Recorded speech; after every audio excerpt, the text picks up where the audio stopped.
arkadaşlar, kanalıma hoş geldiniz. Bugün yine güzel bir motifle sizlerleyim. Umarım beğenirsiniz.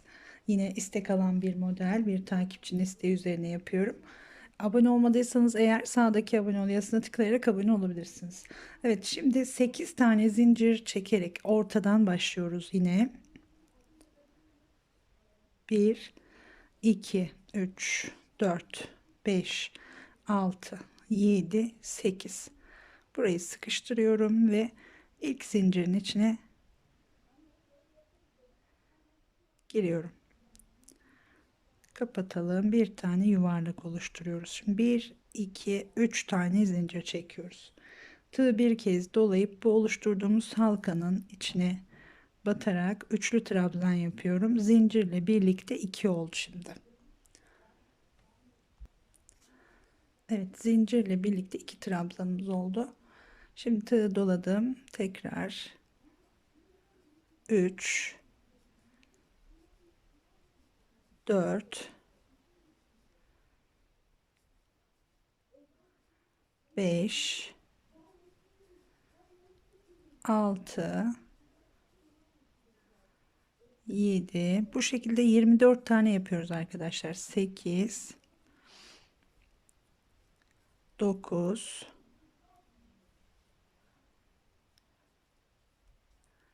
10 11 12 13 14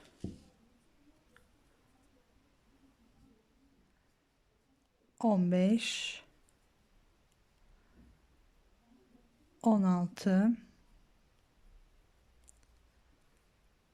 17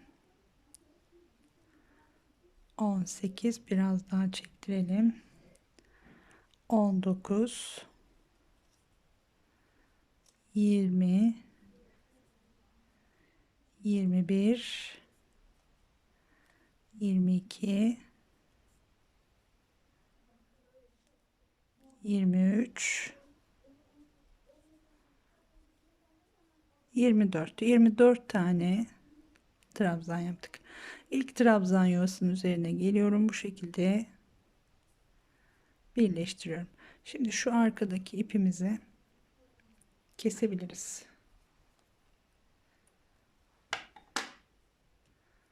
Evet, böyle bir yuvarlak oluşturduk. Şimdi bu yuvarlağın üzerine tekrar 24 trabzan daha yapacağız. 1 2 3 4 5 tane zincir çekiyorum. Tığımı bir kez doladım. Hemen yanına, şuraya atlamayalım, birleştirdiğimiz yerin yanına, dibine doğru daha doğrusu batarak bir trabzan, bir zincir, bir sonrakine tekrar bir trabzan, bir zincir, bir sonrakine bir trabzan şeklinde aralarda bir zincir çekerek her yuvaya batıyoruz ve yine 24 tane trabzan yapıyoruz. Evet, şimdi bu şekilde tamamlayalım. Başlangıç noktasına kadar gelelim. Evet, bir sırayı tamamladım. Yine 24 tane trabzan yaptık. Şöyle sayalım. 2 4 6 8 10 12 14 16 18 20 22 24. 24 trabzan tamamladık. Bir zincir çekiyoruz. Yine 3. zincire batarak birleştiriyoruz. Şimdi ipimizi hemen önümüzdeki boşluğun içine taşıyoruz. Bu şekilde giriyorum. Sonra 1 2 3 zincir çekeceğiz. 4 değil, 3 zincir çekiyoruz. Bir sonraki boşluğa bir sık iğne. 1 2 3, bir sonraki boşluğa bir sık iğne. Komple bu şekilde bir sıra dolanıyoruz. Her boşluğa bir sık iğne yapıyoruz. Aralarda 3 tane zincir.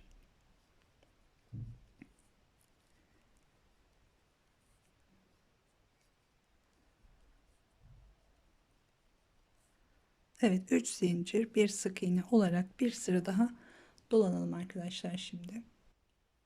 Evet, bu sırayı da bu şekilde dolandık. Her boşluğa Bir sık iğne yaptık. Üçer tane de zincir çektik arkadaşlar. Şimdi en son 3 zinciri çekiyoruz ve ilk zincirin ilk yaptığımız şu boşluğun dibine batıyoruz. İpi taşıdığımız noktaya buraya birleştirelim. Şimdi önümüzdeki ilk boşluğun içine ipimizi tekrar taşıyoruz. Tam ortaya gelecek şekilde 2 defa da ortaya geldim. Şimdi buradan 5 tane zincir çekelim. 1 2 3 4 5 zincir. Burayı biraz daha dikkatli takip etmenizi öneriyorum. Şimdi 5 zincir çektik. Tığı bir kez doladık. Aynı boşluğa batıyoruz. Bir trabzan yapıyoruz. Bir tane zincir. Tığımızı bir kez doladık. Şimdi sıradaki boşluğu atlayıp bir sonraki boşluğa giriyorum. Bir trabzan, 2 zincir, tığımı doladım. Aynı boşluğa tekrar batıyorum. Bir trabzan daha yapıyorum. Şu aradakini atladık. Şimdi bir zincir çekiyoruz. Bu sefer atlamıyoruz. Hemen yanındaki boşluğa. Bir trabzan, 2 zincir, aynı boşluğa tekrar bir trabzan. Şurada atladık bakın. Burada atlamadık. Şimdi bir zincir, sıradaki boşluğa bir tane trabzan yapıyoruz. Bir trabzan sadece. Tekrar bir zincir çekiyoruz. Yine hemen sıradaki boşluğa bir trabzandan sonra bir zincir çektik. Sıradaki boşluğa bir trabzan, 2 zincir, aynı yere tekrar bir trabzan yapıyoruz. Bir zincir, bir doladık. V yapıyoruz diyelim. Daha doğrusu boşluğun için. Şimdi diğer boşluğa geçiyoruz. Hemen yanındaki atlamadan. Buraya da bir tane V yapıyoruz. Yani bir trabzan, 2 zincir, tekrar bir trabzan yapıyorum. Evet, şimdi yine bir zincir, tığ doladım. Bu sefer sıradaki boşluğu atlıyorum. Bir sonraki boşluğa batıyorum. Buraya da bir V yapıyorum. Bir trabzan, 2 zincir, aynı boşluğa tekrar bir trabzan. Bakın bir tane atladık. Şimdi bir zincir, tekrar bir tane atlıyoruz. Bunu atlıyoruz, bir sonrakine batıyoruz. Bir trabzan, 2 zincir, bir trabzan daha. Şu tekli trabzandan sonra bakın 1 2 3 4 tane V yaptık. Şimdi 5. yapacağız. Bir zincir. Şimdi atlamadan hemen yanındaki boşluğa batıyorum. Buraya da bir V yapıyorum. Bir trabzan, 2 zincir ve bir trabzan tekrar.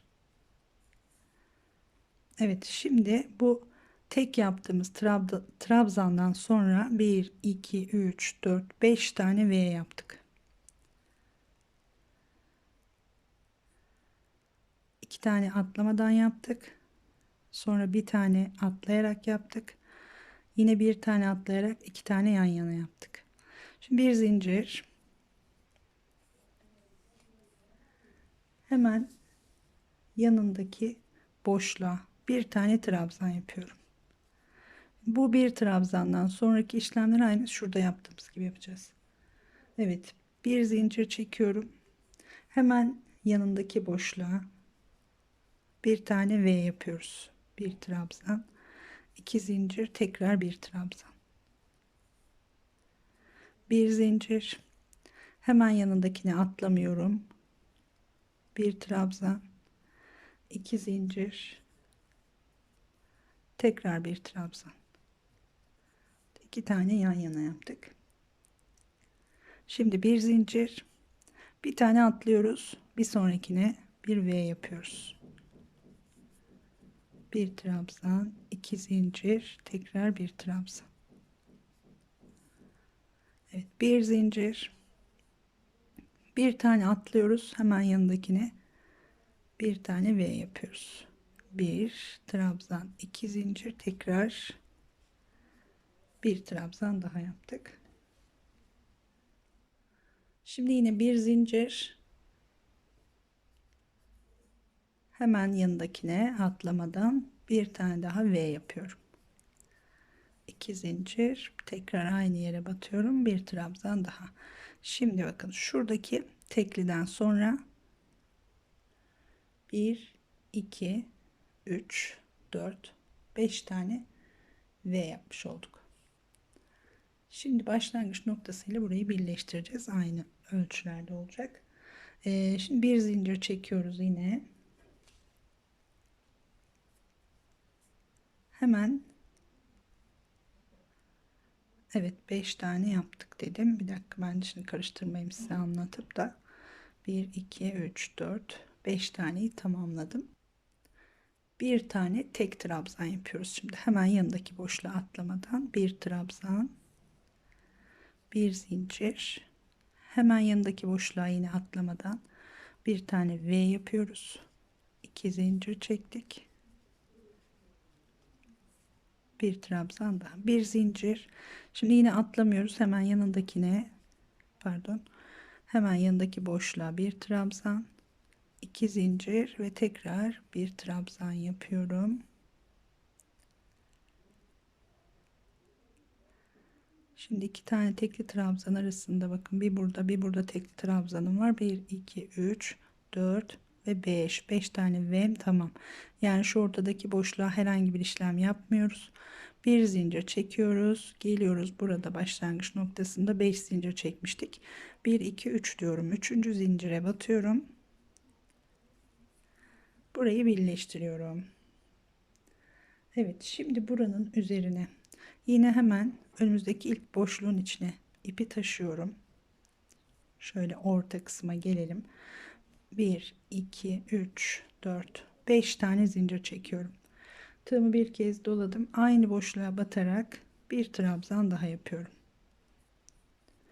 Yani bir V yapmış olduk yine. Şimdi 3 tane zincir çekiyoruz arkadaşlar buradan. 1 2 3 zincir. Hemen ilk V'nin içine, yani şuradaki sıradaki boşluğa değil, bir sonraki boşluğa batıyoruz. Bir sık iğne yapıyoruz. Burada 4 çekelim. Pardon. 4 zincir çekelim. 3 çekmeyelim, pardon. 4 zincir çekiyoruz. Birinci değil, ikinci boşluğa, yani V'nin içine giriyoruz. Bir sık iğne. Ve 1 2 3 tane zincir. Şimdi her boşluğa batıyoruz. Her boşluğa batarak 7 tane bu 3 zincirli boşluk oluşturacağız. Birinciyi oluşturduk. Sıradakine batıyorum. 3 zincir, bir sonraki boşluğa batıyorum. 3 oldu. Hiç boşluk atlamıyoruz burada. Bir zincir çektiğimiz boşluklara da batıyoruz. 4 oldu. 3 zincir, 5, 3 zincir, 6. boşluğu yaptık. 3 zincir, 7. boşluk. 1 2 3 4 5 6 7. Evet, 7 tane bu şekilde boşluk oluşturduk. Şimdi 4 tane zincir çekiyoruz tekrar. 1 2 3 4.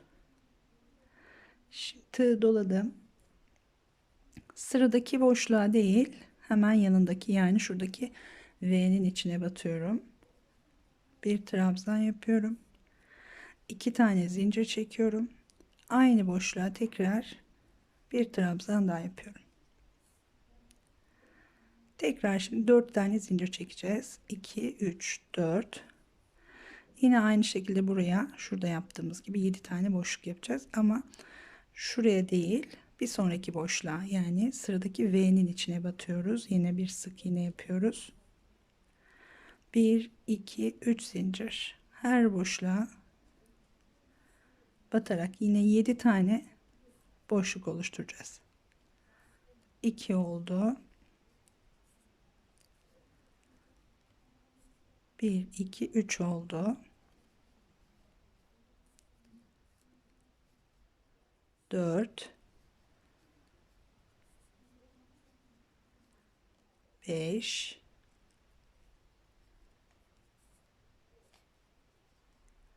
6 ve 7. 1, 2, 3, 4, 5, 6, 7. Şimdi geldik. Bakın bu geldiğimiz yer, şu aralardaki tane boşluk atlamıştık. Tam onun arasındaki V. Buralara bu köşeleri oluşturuyoruz. 1, 2, 3, 4 tane zincir. Bir kez doladım. Buradaki V'nin içine giriyorum. Bakın ilk boşluğa değil, bir sonraki V'nin içine bir trabzan, 2 zincir, tekrar bir trabzan. Tekrar 1, 2, 3, 4 zincir. Sıradaki boşluğa değil, hemen yanındaki boşluğa, V'nin içine bir sık iğne. Tekrar 7 tane buraya boşluk yapıyoruz şimdi. 3 zincir çektim. Her boşluğa iğne batarak devam ediyorum. Birinci yaptık. 2, 3, 4, 5, 6, son V'nin içine giriyoruz, 7. Şimdi 1, 2, 3, 4 zincir çekiyoruz ve buradaki 1, 2, 3, 3. zincire batarak birleştirdik. Evet, tekrar şimdi ipimizi taşıyoruz arkadaşlar, buradan önümüzdeki V'nin içine taşıyoruz. Tam böyle ortaya gelelim. 2 defa yapıyorum aynı işlemi. Şimdi 1, 2, 3, 4, 5 tane zincir çekip aynı yere tekrar batıyoruz. Bir tane V oluşturuyoruz. Şimdi 5 tane zincir çekelim. 1, 2, 3, 4, 5 zincir çekiyorum.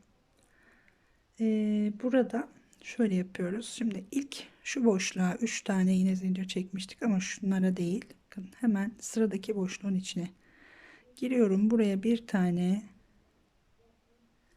sık iğne yapıyorum. Boşluğa batarak ama şuradaki boşluğun yanına doğru. Ve hemen bu 3 zincir çektiğimiz boşluğun içine giriyorum. Tekrar bir sık iğne yapıyorum. Yan yana 2 tane sık iğne yapmış oldum. Birini şuradaki boşluğa, birini buradaki boşluğa. 1, 2, 3 tane zincir. Ve sıradaki boşluklara batarak devam ediyorum şimdi.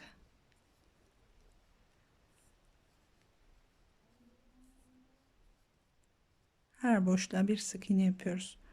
3 tane zincir çekiyoruz.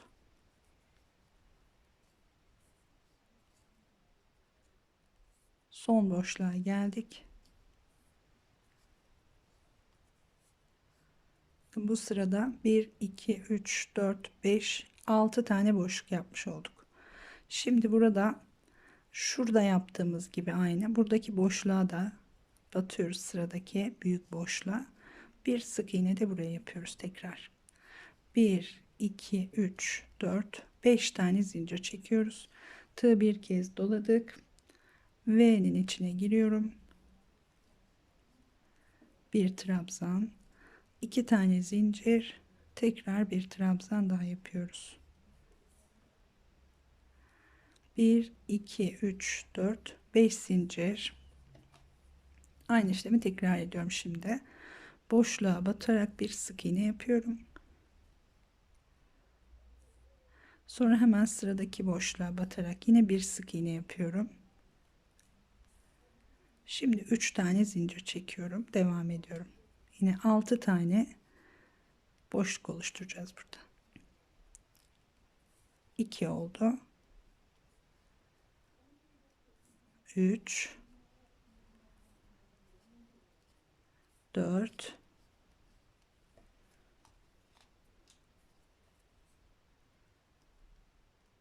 5, son boşluğa giriyoruz. Buraya da bir sık iğne yaptık. 1, 2, 3, 4, 5, 6. Şimdi şuradaki boşluğa da batarak bir sık iğne de buraya yapıyoruz. 1 2 3 4 5 6 zincir, pardon 5 zincirde 6 dedim, 5 zincir, V'nin içine giriyorum, bir trabzan, 2 zincir, tekrar bir trabzan daha, 1 2 3 4 5 zincir. Evet, iki kenarı tamamladık. Şimdi burayı da aynı şekilde boşluğa battım, bir sık iğne, bir sonraki boşluğa bir sık iğne, 3 zincirle 6 tane boşluk oluşturuyorum.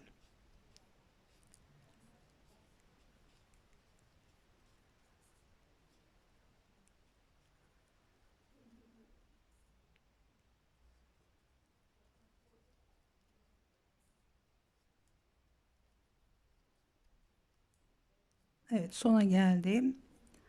1 2 3 4 5 6 boşluk. Sıradaki büyük boşluğa da bir sık iğne yaptık. 1 2 3 4 5 zincir çekiyoruz ve ilk yaptığımız V'nin 3. zincirine batarak birleştiriyoruz. Evet. Şimdi aynı mantıkla tekrar bir sıra daha ilerliyoruz. İpi ortaya taşıyoruz. Bir tane yapmıyorum, tam ortaya geliyorum, yine bir tane daha yaptım. Şöyle V şeklinde görünmesi için 1 2 3 4 5 tane zincir, aynı yere tekrar batıyorum, bir trabzan. Şimdi 7 tane zincir çekiyoruz. 1 2 3 4 5 6 7. Geliyoruz, bakın şurada hem şu boşlukta hem de şu boşlukta sık iğne var. Bu iki sık iğnenin arasındaki yuvaya giriyorum, bir sık iğne yapıyorum. Şimdi hemen sıradaki şu boşluğa 3 zincir çektiğimiz boşluğa giriyorum. Buraya da bir sık iğne yapıyorum. Yine iki tane sık iğne yapmış oldum yan yana. 2 3 tane zincir, her boşluğa yine sık iğne yaparak devam ediyoruz. Bu sefer 5 tane boşluğumuz olacak.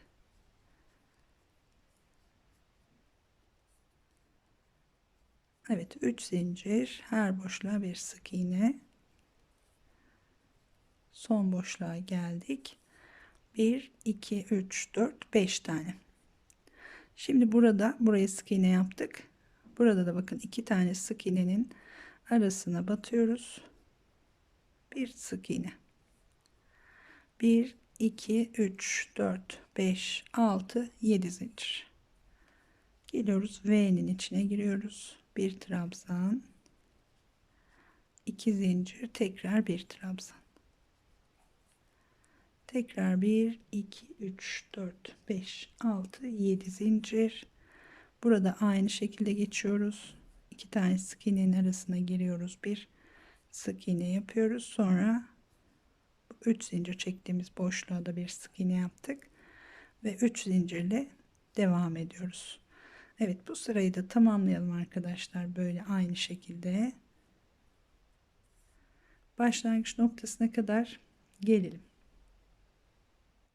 Evet, şimdi başlangıç noktasına geldim arkadaşlar. Aynı şekilde örerek 7 tane zincir çektim burada. Yine aynı şekilde geliyoruz, 3. zincire batıyoruz.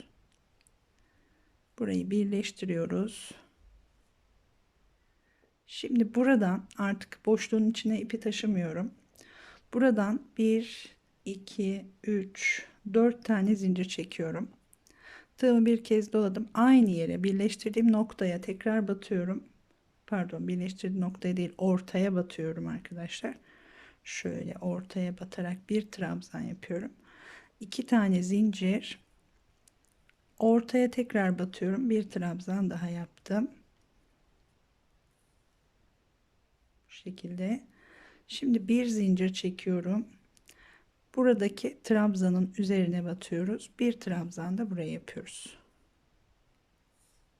3 tane boşluk oluşturduk. Şimdi 1 2 3 4 5 6 7 tane zincir çekiyorum.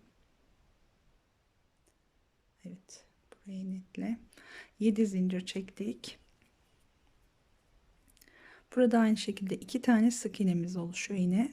hemen ortasına giriyoruz. Bir sık iğne yapıyoruz. Sıradaki boşluğun içine giriyoruz. Bir sık iğne yapıyoruz. 1 2 3 tane zincir. Bir sonraki boşluğa batıyorum. Kapattım. 1 2 3 tane zincir. Bir sonraki boşluğa giriyorum. Kapatıyorum. Şimdi 2 tane boşluk yaptık. Burada 2 boşluğumuz daha var. Burada farklı bir çalışma yapacağız. Bir tane zincir çekiyoruz şimdi. Tığı bir kez doladım. Sıradaki boşluğa girerek bir trabzan yapıyorum. 3 defa da çıktım. Bir trabzan. Bakın şurada bir boşluğum daha var. Burada bu şekilde yaptıktan sonra 3 tane zincir çekiyorum.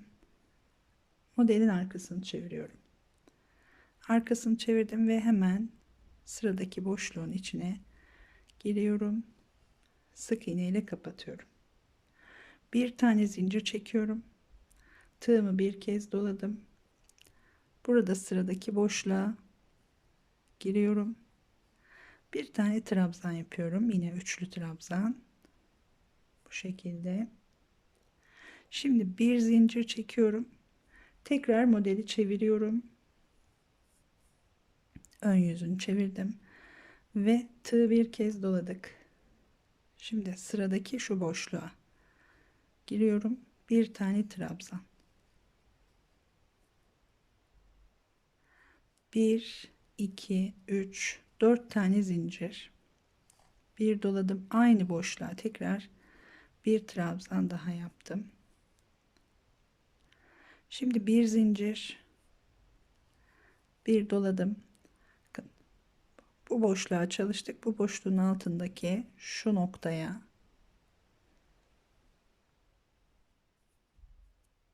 şuraya batarak bir trabzan yapıyorum.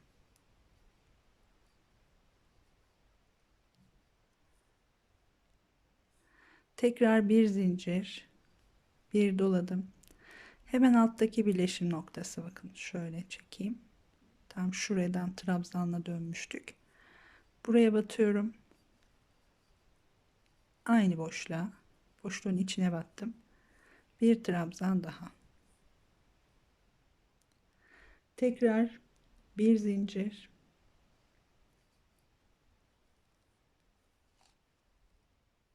Şimdi şurada son boşluğum kalmıştı. Buraya kadar hiç gelmemiştim zaten. Bir zincir çektim. Son boşluğa batıyorum. Bir sık iğne yapıyorum.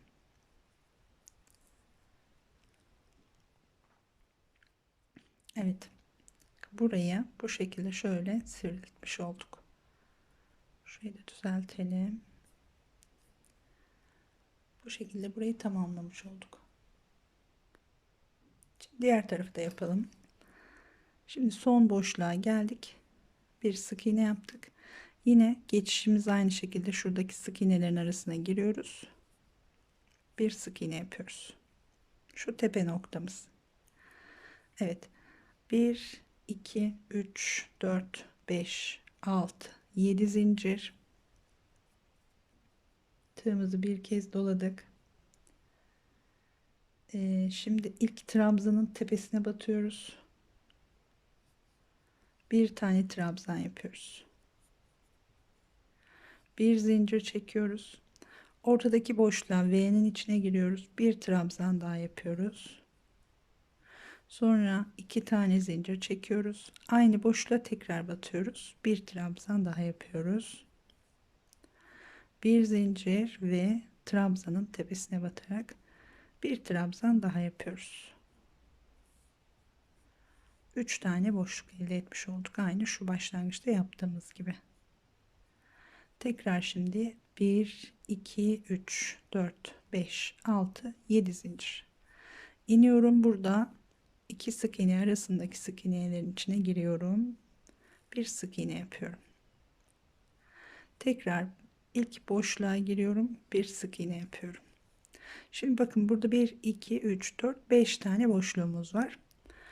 3 tane zincir çekiyorum. Bir sonraki boşluğa normal boşluğu yapıyorum. Tekrar 3 tane zincir çekiyorum. Bir sonraki boşluğa yine 2 tane boşluk yaptım. Şimdi bir zincir çekiyorum. Burayı dönerek şuradaki gibi sivri hale getireceğiz. Bir zincir çekiyorum. Tığı bir kez doladım. Bir sonraki boşluğa girerek bir tane trabzan yapıyorum. Buraya geçmedim. En sondaki boşluğa. Şimdi 3 tane zincir çekiyorum buradan. Modelin tersini çeviriyorum. Ve sıradaki bu tarafa doğru örüyoruz. Buradaki boşluğun içine batıyorum. Bir tane sık iğne yapıyorum. Bir zincir çekiyorum. Burada şimdi bir boşluğum var. İlk yaptığımız boşluk. Bir zincir çekiyorum. Buraya batıyorum. Bir tane trabzan.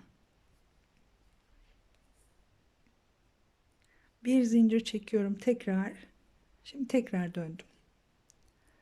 Bakın ipim burada. Şu önümdeki boşluk. Tığımı doladım. Önümdeki boşluğa girerek bir tane trabzan yapıyorum. 1 2 3 4 zincir. Bir doladık. Aynı yere tekrar batıyorum şimdi. Bir trabzan daha yaptım. Bir zincir. Boşluğun hemen altındaki şu birleşme noktası. Buraya batıyorum. Bir trabzan. Bir zincir. Alttaki birleşme noktası. Şöyle çekelim. Yani şu boşluk. Buraya batıyorum. Tekrar bir trabzan yapıyorum. Tekrar bir zincir. Sonda hiç batmadığımız boşluk. Bir zincir çekip buraya sık iğne yapıyorum. Ve geliyoruz. Hemen şuradaki iki sık iğnenin arasına girerek tekrar bir sık iğne daha yaptım. 1 2 3 4 5 6 7 tane zincir. Geliyoruz. İlk trabzanın tepesine batıyoruz. Bir tane trabzan. Bir zincir. Boşluğun içine batıyoruz. Bir trabzan. 2 zincir. Tekrar boşluğa batıyoruz. Bir trabzan daha. Bir zincir ve tekrar trabzanın tepesine batıyoruz. Evet, bu şekilde arkadaşlar. 1 2 3 4 5 6 7 zincir. Tekrar geldik buraya. Evet, sonuncu zaten. Yine birlikte yapalım. Sık iğnelerin üzerine battık. Bir sık iğne. Boşluğun üzerine girdik. Bir sık iğne. 1 2 3 zincir. Bir sonraki boşluğa bir sık iğne. 1 2 3 zincir. Bir sonraki boşluğa bir sık iğne. Şimdi bir zincir, tığ doladım. Bir sonraki boşluğa bir trabzan. 3 tane zincir çekerek geri dönüyorum. Sıradaki boşluğun içine bir sık iğne yaparak kapatıyorum. Şimdi bir zincir çekiyorum. Sıradaki boşluğa bir trabzan yapıyorum. Bir zincir çekiyorum. Tekrar dönüyorum. Tığımı doladım. Sıradaki boşluğa bir trabzan yapıyorum. 1 2 3 4 zincir çekiyorum. Aynı boşluğa tekrar bir trabzan yapıyorum. Şimdi bu tarafa doğru ineceğiz. Bir zincir çekiyorum. Alttaki boşluk diyelim. Mesela şu aranın üstüne de batabilirsiniz, boşluğa da. Alttaki boşluğa bir trabzan. Tekrar bir zincir. Bir sonraki boşluğa bir trabzan. Şimdi son boşluk burası. Burada yine bir zincir. Bu sefer trabzan yapmıyoruz. Direkt sık iğne yaparak kapattık. Ve hemen buradaki iki sık iğnenin arasına giriyoruz. Bir sık iğne de buraya yapıyoruz. 1 2 3 4 5 6 7 zincirle birleştirme noktasına geldik. Üçüncü zincire batıyorum, birleştiriyorum. Evet, şimdi elinde biraz buruştu, daha düzgün görünecektir. Evet, şimdi ne yapıyoruz? Buradan sık iğne yapıyoruz. Bu son sıramız sadece sık iğne. Bir zincir çekiyorum, boşluğun içine bir trabzanın tepesine 2.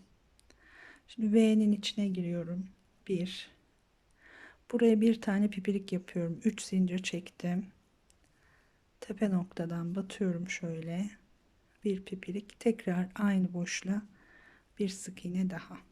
Diğer boşluğa geçiyorum. 1, 2. Evet, 7 zincir çekmiştik. Bu 7 zincirin üzerine komple sık iğne yapıyoruz arkadaşlar. Bunu yine siz elinize göre ayarlayın. 2, 3, 4, 5, 6, 7, 8. Şöyle düzeltelim. Zincirin üzerine çalışırken kayıyor çünkü. Yani normalde 7 zincir üzerine 8 tane sık iğne yeterli olur. Yani bir fazlası yeterli olur ama eliniz çok sıkı olursa 9 da yapabilirsiniz. Tamamen elinize göre burayı ayarlayabilirsiniz. Buradaki sık iğnelerin sayısının hiçbir önemi yok aslında şu anda. Evet, şimdi buradan hemen geçiş yaparken şöyle burada 2 tane sık iğnemiz var yine. Bir tane buraya batalım. Sonra her boşluğa 1, 2, diğer boşluğa geçelim. 1, 2, burada bakın buradaki boşluk şey uzun. 3 tane yaptım. Buraya geliyorum. 1, 2. Köşeye geliyorum. 1, 2, 3, 4, 5 tane yapıyorum. Şimdi bu tarafa doğru inerek devam ediyoruz. 1, 2, 3. Marullanmayacak ve gergin olmayacak arkadaşlar. Burada benim sayılarıma uymanıza gerek yok. Tamamen elinize göre bu sık iğneleri yapabilirsiniz. Şimdi genelde 2 2 3 yapıyorum. Boşluklar bir zincir çektiğimiz yerlere denk geldiğinde 2 yapıyorum. Böyle 3 zincirli uzunluğunda boşluklar olduğunda 3 tane yapıyorum. Bu şekilde sık iğne yaparak etrafını dolanacağız. Buralarda 7 zincir çektiğim için buralarda 8 tane sık iğne yaptım. 1, 2, 3, 4, 5, 6, 7, 8. Bakın 8 yaptım ama 9'u da aslında kaldırabilir ama yapmıyorum. Dediğim gibi marullanma da olsun istemiyorum. Buraya 2 tane yaptım. Köşeye geldik. 1, 2, 1, 2, 3 tane zincir çekiyorum. Buralarda bir pipirik var. Şöyle tepeden doğru batıyoruz. Bir pipirik yapıyoruz. Aynı boşluğa tekrar 2 tane yaptım bu sefer. 1, 2. Şimdi tekrar devam ediyoruz bu tarafa. 1, 2, 3, 4. Şöyle tutayım. Boşluğa yapması zor oluyor. 5, 6, 7, 8. Buraya geçerken sık iğnenin üzerine batıyorum. Bir tane yapıyorum. Bakın şurası 3 zincir boşluğu gibi duruyor. Buraya 3 tane yapıyorum. Buraya geçiyorum. 1, 2, buraya da 3 tane yaptım. Şurada bir zincir var. Bakın buraya 2 tane yapacağım. Ve ortaya geldik. 1, 2, 3, 4, 5 tane yapıyorum buraya. 5 zincir çekmiştik çünkü. Şimdi buradan tekrar aşağı iniyorum. Bu şekilde arkadaşlar dolanalım sıra sonuna kadar. Tamamen elinize göre ayarlayarak sık iğneleri yapabilirsiniz. Evet, sıra sonuna kadar geliyorum şimdi. Evet, sık iğne yaparak sıra sonuna kadar geldim arkadaşlar şimdi. Şöyle etrafını komple sık iğne ile dolandık. Şimdi son sık iğneyi de yapıyoruz ve ilk yaptığımız sık iğnenin içine batarak şöyle bir birleştirme yapalım. Bir tane de zincir çekelim ve ipimizi keselim artık. Tersini çeviriyorum. Sık iğnelerin arasından bu ipimizi biraz ilerletiyorum.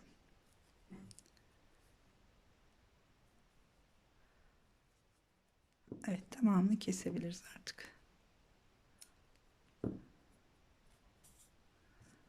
Evet. Bu şekilde arkadaşlar. Biraz şöyle çekiştirelim. Daha düzgün görünsün. Bu şekilde modelimizi tamamlıyoruz. Gayet güzel, hoş bir model diye düşünüyorum. Yine bu da istenen modellerden bir tanesiydi. Bunun sanıyorum dörtlüsünü yapmıştım. Tam hatırlayamıyorum şu anda ama. Umarım beğenmişsinizdir. Beğenip beğenmediğinizi yazarsanız sevinirim. Şimdilik hoşça kalın diyorum. Daha güzel modellerde görüşmek üzere.